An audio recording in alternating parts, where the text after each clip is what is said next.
สบายดีทุกคนที่ทุกคนเห็นอยู่ทางหน้านี่ก็แม่นวัดเนาะวัดนาคน้อยชื่อวัดนี่มีวัดนาคน้อยกับวัดนาคใหญ่เป็นหยังจึงว่าชื่อวัดนาคน้อยเพราะว่ามี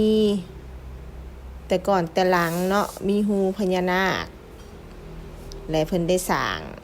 เจดีย์หรือสร้างธาตุกวมไว้เนาะแต่ว่าธาตุนะก็ได้พังเจือนตามกาลเวลานะทุกคนเนาะก็อย่างที่ทุกคนได้เห็นภาพอยู่ทางหน้านี่เนาะก็สิแบบเบิ่งนั่นหนึ่งก็คือโพนเนาะแต่ว่าเข้าไปใกล้ๆแล้วก็เห็นหอยขี่ดินจีแต่สมัยตะกี้เนาะความจริงนะเมืองลาวนี่เป็นเมืองขี่นาคเนาะเขาเอิ้นว่าเป็นเมืองนาคโดยเฉพาะเป็นนครหลวงเวียงจันทน์เนาะแต่เก่าแต่ก่อนก็มีประวัติเล่าขานกันมาเนาะว่าชาวลาวนี่หรือว่าล้านซากนี่นับถือพญานาคบูชาพญานาคและเวลามีศึกสงครามก็จะตีข้องมาแข้งเพื่อเรียกพญานาคขึ้นมาซอยในปางสงครามเนาะก็มีประวัติเล่าขานกันมาปู่ย่าตายายก็เล่าขานกันมาเลยมีอยู่ช่วงหนึ่งเนาะที่ถือพราหมณ์ที่ถือซื้อจ้างหรือว่าหับสินบนจากฝั่งสงครามพวกศึกสงครามฝ่ายตรงกันข้ามอะไรเนาะทุกคนเนาะเอาเงินหายแล้วก็มาว่าพญานาคนี่เป็นสิเป็นสัตว์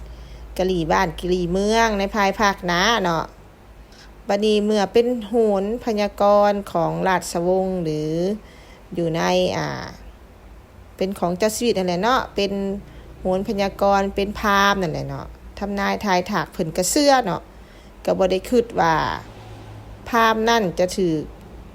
ซื้อจ้างหรือว่าติดสินบนเนาะมีการติดสินบนของฝั่งศัตรูตรงกันข้ามนั่นแหละเนาะทุกคนเนาะเพิ่นก็บ่คิดนะเพราะว่าเฮาก็บ่คิดว่าคนในครอบครัวว่าซั่นซะคนเชื้อชาติเดียวกันจะหักหลังกันได้เนาะก็เลยว่าสั่งปิดหูนาคแต่ละหูเนาะเจ้าชีวิตในสมัยก่อนแล้วก็มีการตีศึกสงครามกันเกิดขึ้นอีกเนาะเพื่อแย่งดินแดนนั่นแหละเนาะทางลาวก็ได้เสียดินแดนแล้วก็เสียสงครามเนาะย้อนบ่มีพญานาคขึ้นมาซอยเนาะอันนี้ก็เล่าให้ฟังเป็นเรื่องเล่าต่อๆกันมาเนาะจักจริงบ่จริงเฮาก็บ่ฮู้แต่ก็มีหลักฐานให้เห็นนี่แหละเนาะทุกคนเนาะก็คือฮูพญานาคที่ว่าทุกคนได้เห็นผ่านมาเมื่อกี้นี่เนาะเพิ่นจ้างสร้างเจดีย์ทับไว้เนาะแล้วก็ยังมีเจดีย์เขาเอิ้นอีกอย่างหนึ่งก็คือ